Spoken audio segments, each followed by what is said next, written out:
le sourire de Carlo Ancelotti ce matin traduisait un soulagement rare dans une saison marquée par les blessures. Depuis le début de l'exercice 2024-2025, le Real Madrid traverse une période troublée, frappée par une série de blessures qui auraient pu déstabiliser n'importe quelle équipe. Dani Carvajal et Eder Militao, deux piliers de la défense madrilène, ont vu leur saison brutalement interrompue après des ruptures des ligaments croisés. D'autres cadres comme Vinicius Junior, Jude Bellingham, Aurélien Tchouaméni et même Kylian Mbappé, nouvelles recrues, ont également été contraints de quitter les terrains pour des périodes allant de quelques semaines à plusieurs mois. Ancelotti, habitué à gérer des effectifs pléthoriques, a dû improviser en jonglant avec des solutions inattendues. Aurélien Tchouaméni a été repositionné en défense centrale, Eduardo Camavinga s'est retrouvé à évoluer comme latéral, tandis que des jeunes comme Nico Paz ont été promus pour combler les absences. Malgré ces ajustements, le Real Madrid a réussi à rester compétitif en championnat et en Ligue des Champions, preuve du caractère exceptionnel de cette équipe. Une lueur d'espoir est toutefois apparue avec le retour très attendu de David Alaba. L'international autrichien,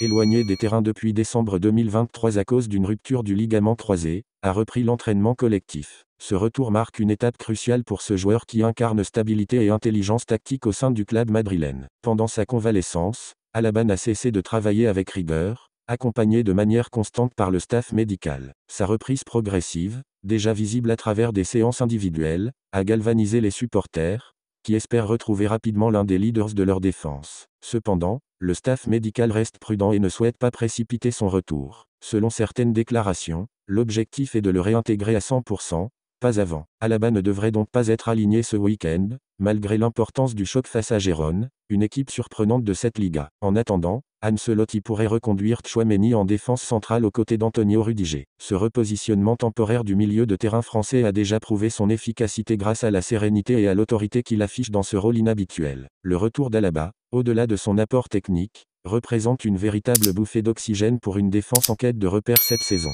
Son leadership, son expérience et sa polyvalence offriront à Ancelotti des options supplémentaires dans une période où chaque point compte, que ce soit en championnat ou sur la scène européenne. Avec un calendrier chargé comprenant des confrontations décisives, notamment un huitième de finale de Ligue des Champions, son retour progressif pourrait être déterminant. Si tout se passe comme prévu, il pourrait être opérationnel dès janvier, juste à temps pour stabiliser l'équipe lors des moments clés de la saison. En attendant ce renfort, le Real Madrid devra continuer à bricoler pour maintenir sa dynamique positive. Lors du déplacement à Gérone, Ancelotti pourrait miser sur une défense composée de Tchouaméni et Rudiger en charnière centrale, épaulés par des jeunes comme Fran Garcia ou Josu Fortea, qui auront une nouvelle chance de briller. Malgré les nombreux défis, le Real reste compétitif, porté par un état d'esprit combatif et une ambition intacte. Pour les supporters madrilènes, la perspective de revoir le duo Alaba-Militao reformé alimente déjà les espoirs d'un Real Madrid libéré de ses tourments. Si la patience est de mise pour Ancelotti, le retour d'Alaba marque sans aucun doute une étape vers des jours meilleurs au Santiago Bernabéu.